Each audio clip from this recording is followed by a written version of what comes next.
नमस्कार दोस्तों, astro clinic में आपका स्वागत है। आज मैं आपके लिए बहुत ही इंटरेस्टिंग वीडियो लेकर आया हूँ, जिसमें हम देखेंगे श्रीमती इंदिरा गांधी जी की कुंडली और जानेंगे कि इनकी लाइफ में जो घटनाएं हुई तो कहाँ तक कुंडली में वो मैच करती हैं। दोस्तों, इस वीडियो को मैं अपने प्लेलिस्ट जो फेमस पर्सनैलिटीज़ की बना रहा हूँ उसमें ऐड कर दूँगा। वहाँ जाके आप दूसरे वीडियोज़ भी देख सकते हैं। और स्पेशली ये वीडियो उन लोगों के लिए बहुत अच्छे हैं जो कि ज्योतिष के स्टूडेंट हैं, क्योंकि हम रेट्रोस्पेक्टिव देखते हैं कि इस इंसान की ज़िंदगी में जो हुआ कैसे वो कुंडली से मैच करता है।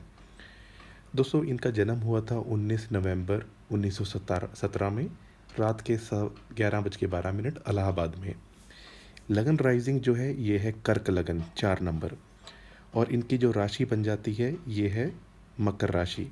और आप देख सकते हैं कि लगन के मालिक सातवें स्थान के मालिक पहले स्थान में, यानी इन दोनों का राशि परिवर्तन योग बन गया।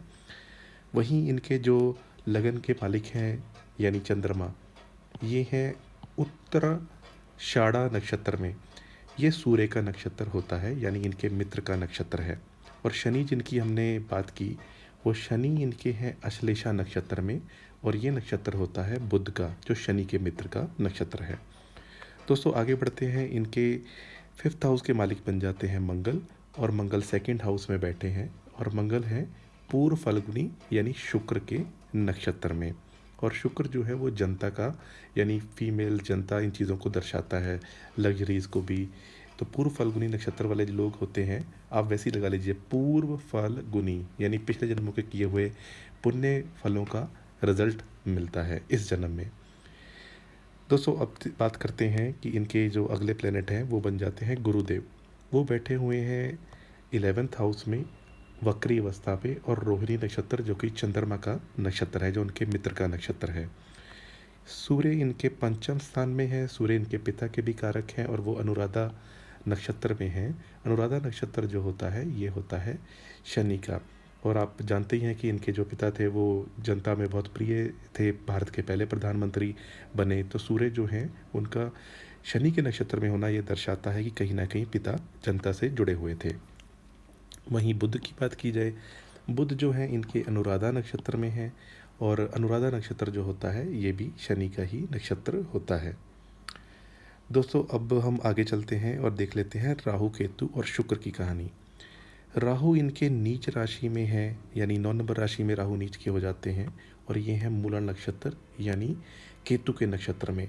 और केतु जो है वो आर्द्रा नक्षत्र में है। अगर आपने पिछला वीडियो देखा होगा पंडित जवाहरलाल नेहरू जी का, उनके केस में भी राहु केतु एक दूसरे के नक्षत्र में ही थे, इसलिए इतने पावरफुल थे।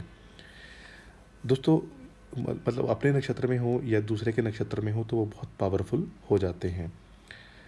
फिर दोस्तों, इनकी जो शुक्र हैं वो हैं पूर्वाषाढ़ा नक्षत्र में। तो पूर्वाषाढ़ा नक्षत्र, जैसा मैंने आपको बताया, ये शुक्र का ही नक्षत्र होता है। तो शुक्र अपने ही नक्षत्र में बैठे हुए हैं।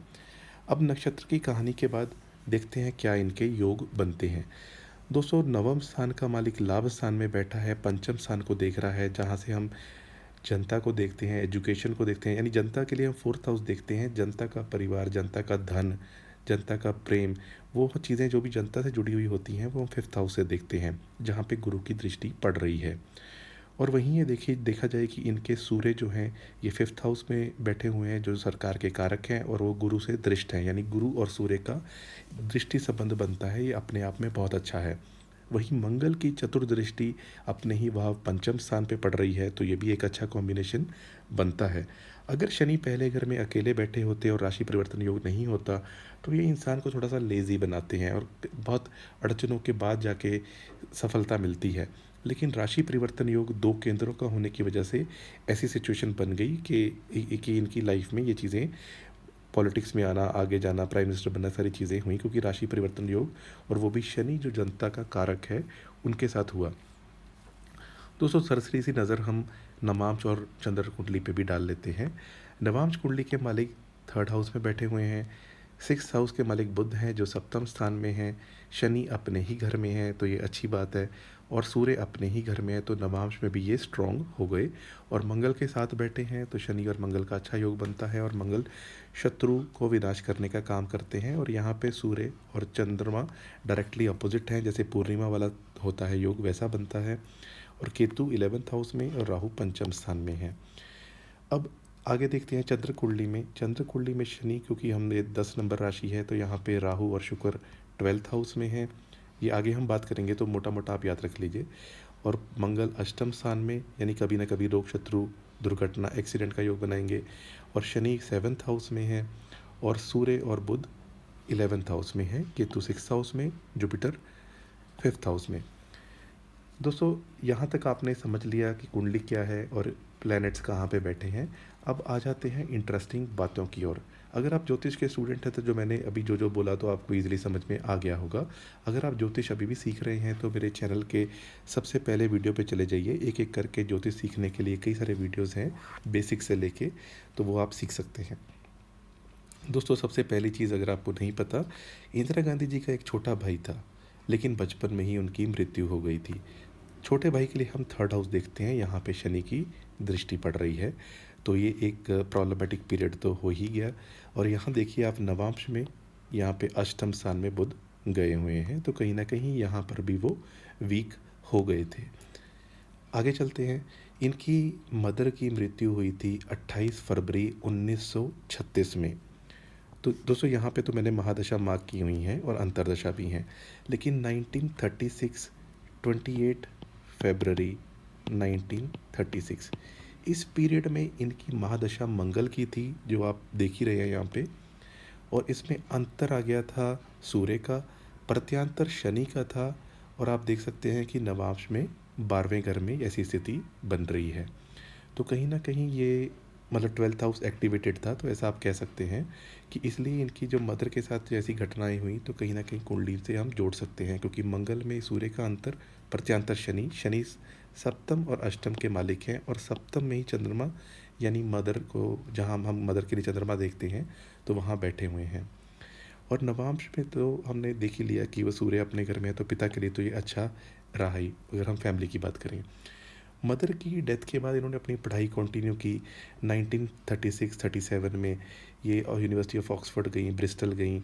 और फिर मंगल की महादशा इनकी आई जो 1936 तक रही, जो जैसा मैंने आपको बताया।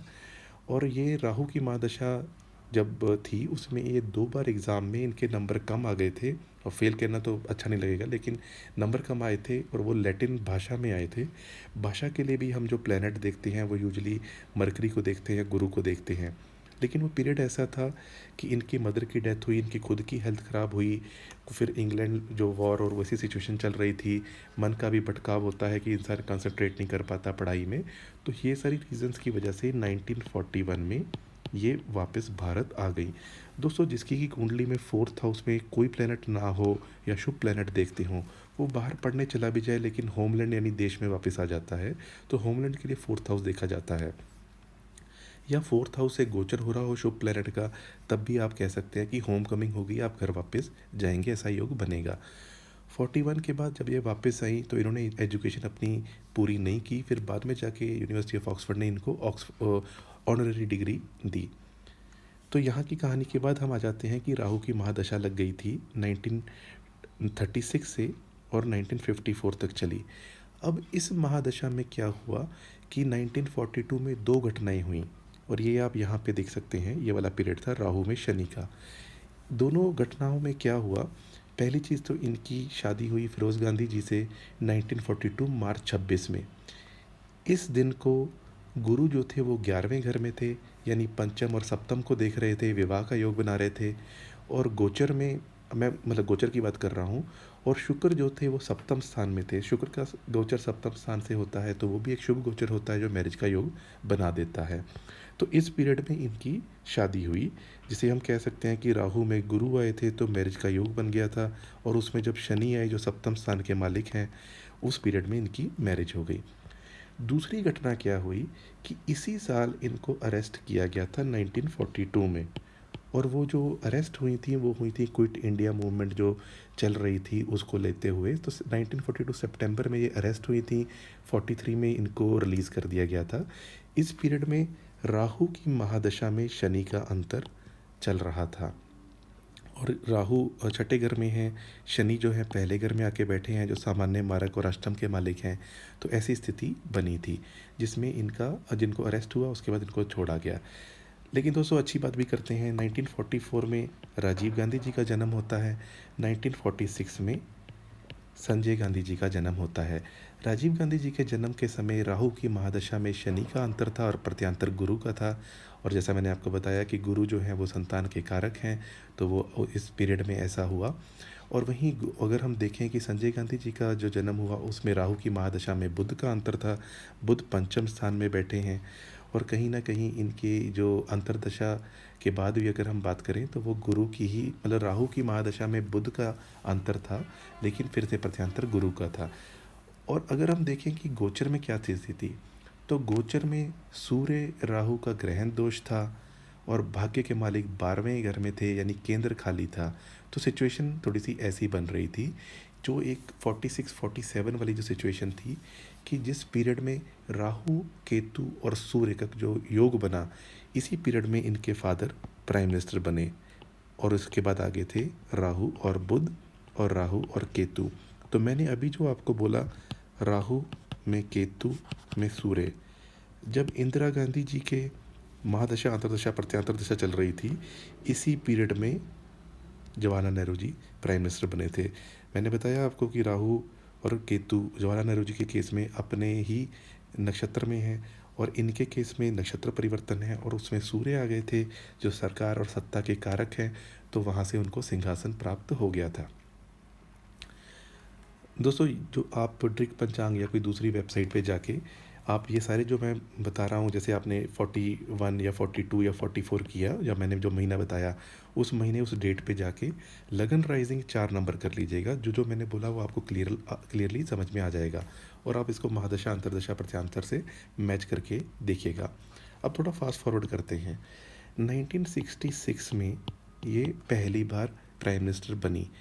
इसमें इनकी गुरु की महादशा थी, उसमें सूर्य का अंतर आ गया था। सूर्य आप जानते हैं सरकार के कारक हैं और गुरु लाभ स्थान में बैठे हैं, भाग्य के मालिक हैं। तो इस पीरियड में ये प्राइम मिनिस्टर बनी गुरु में सूर्य। और अगर हम गोचर की बात करें तो राहु और गुरु 11वें घर से ही गोचर कर रहे थे। दोस्तों इनकी चलित कुंडली को भी आप थोड़ा सा देख लीजिएगा, क्योंकि राहु यहाँ से पंचम में चले जाते हैं और केतु यहाँ आ जाते हैं। लेकिन मोटा मोटा मैं आपको बता रहा हूँ कि उस पीरियड में राहु और गुरु का गुरु चंडाल योग गोचर में 11वें स्थान में यानी लाभ स्थान में बन रहा था। गुरु यानी एडवाइज़र्स, तो इनको प्राइम मिनिस्टर नियुक्त करने में बहुत बड़ा रोल ऐसे लोगों का था जो बहुत पुराने कांग्रेसी थे, जवाहरलाल नेहरू जी के बहुत वफादार थे, जो चाहते थे कि इंदिरा गांधी आगे आएँ या गांधी परिवार का ही व्यक्ति आगे आए, हमें लीड करे। और कहीं ना कहीं वो ये भी चाहते थे कि इनको ज़्यादा पता नहीं है और हम मैनेज कर लेंगे। तो एनीवे, अब यहाँ पे कम्प्लीटली चीज़ें चेंज हुई जब आई शनि की महादशा। दोस्तों 70 से 89 तक शनि की महादशा थी। कर्क लगन में, सिंह लगन में शनि की महादशा अंतरदशा जब भी आती है तो वो बहुत पीड़ा देती ही देती है। तो इनकी शनि की महादशा जो लगी, उस पीरियड में शनि का गोचर 10th हाउस से स्टार्ट हो रहा था, यानी नीच राशि से स्टार्ट हो रहा था इस पीरियड में 1970 में। और उस पीरियड में युद्ध भी हुआ, आपको पता है, इंडिया पाकिस्तान चाइना और ये फिर बांग्लादेश क्रिएट हुआ, तो वो सारे युद्ध वाली सिचुएशन भी बनी। गोचर में शनि तो 10th हाउस में थे, लेकिन राहु अष्टम स्थान में थे। राहु अष्टम स्थान में बहुत पीड़ा देते हैं, हेल्थ प्रॉब्लम देते हैं, अड़चने देते हैं। तो आप सोच सकते हैं कि इनके लिए कितना स्ट्रेसफुल पीरियड वो रहा होगा। दोस्तों यहीं पे हम आगे बात कर लेते हैं कि जब आया पीरियड 1975 का, क्या हुआ था उस पीरियड में। देश में लगी थी एमरजेंसी।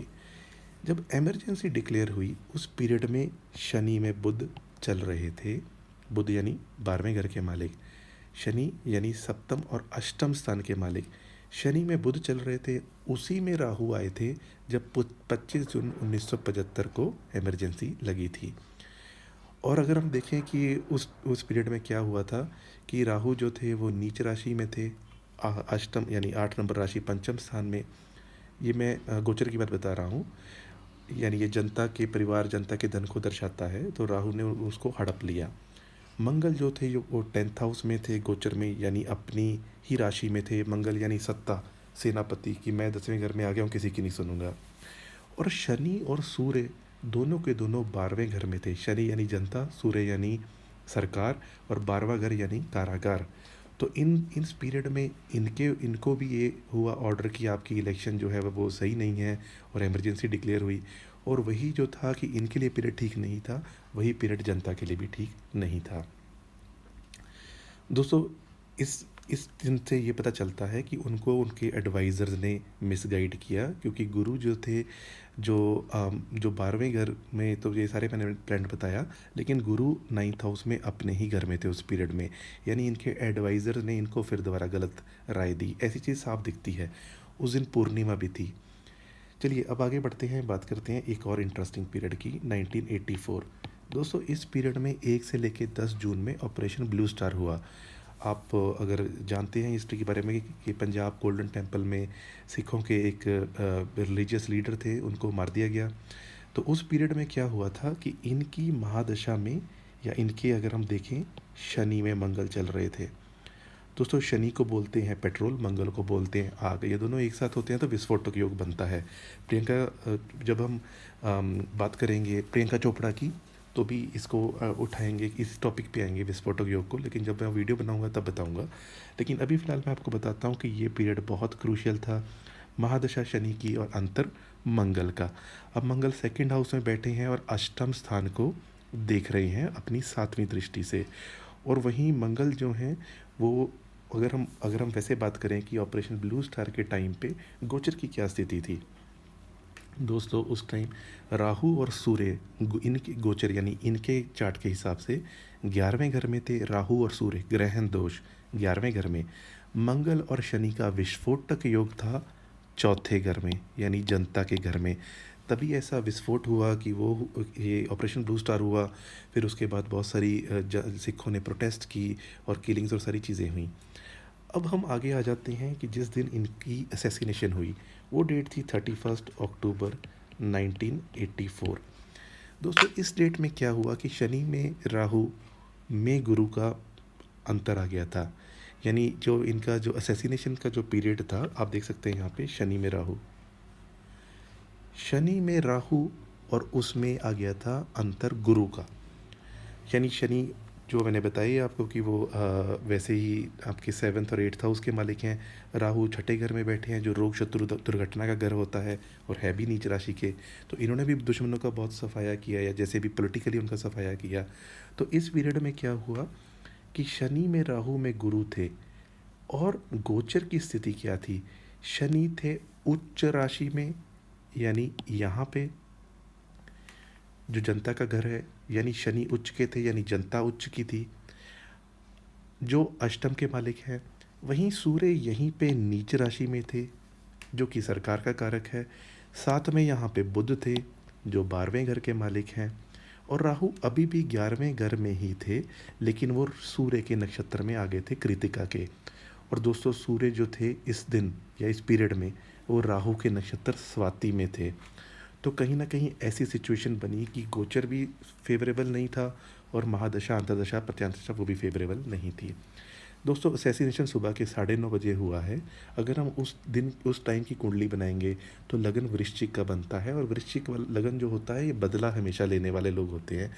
यानी वृश्चिक राशि वालों को आप छेड़ दो, परेशान कर दो, ये मन में रखेंगे लेकिन बदला ज़रूर लेते हैं। वहीं दूसरे लगन वाले हैं जो थोड़े भोले होते हैं, वो इग्नोर कर देते हैं।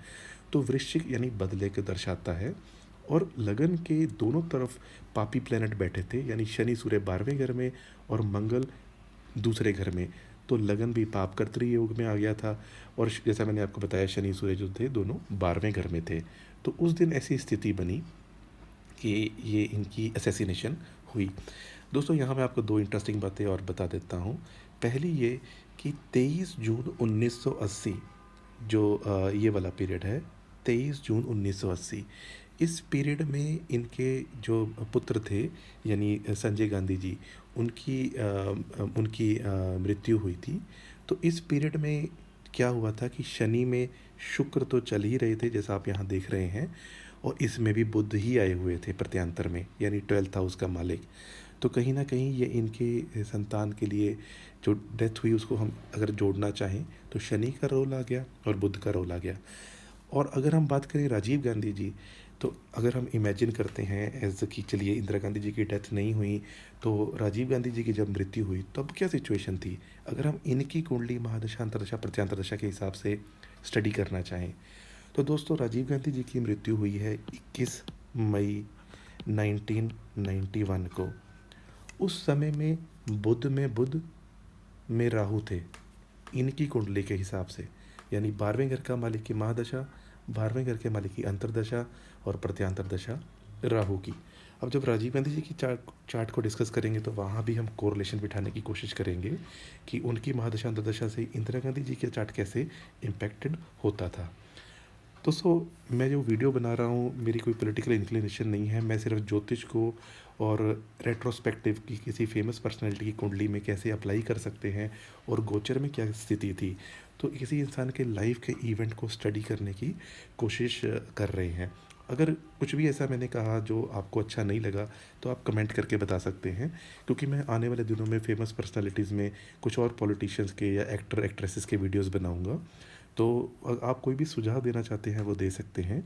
और आप कोशिश किया कीजिएगा ये वाले सारे वीडियोस, जैसे नॉर्मल वीडियो आप महीने का तो जो मैं प्रेडिक्शन देता हूँ वो तो आप मोबाइल पे देख लीजिए, कोई बात नहीं।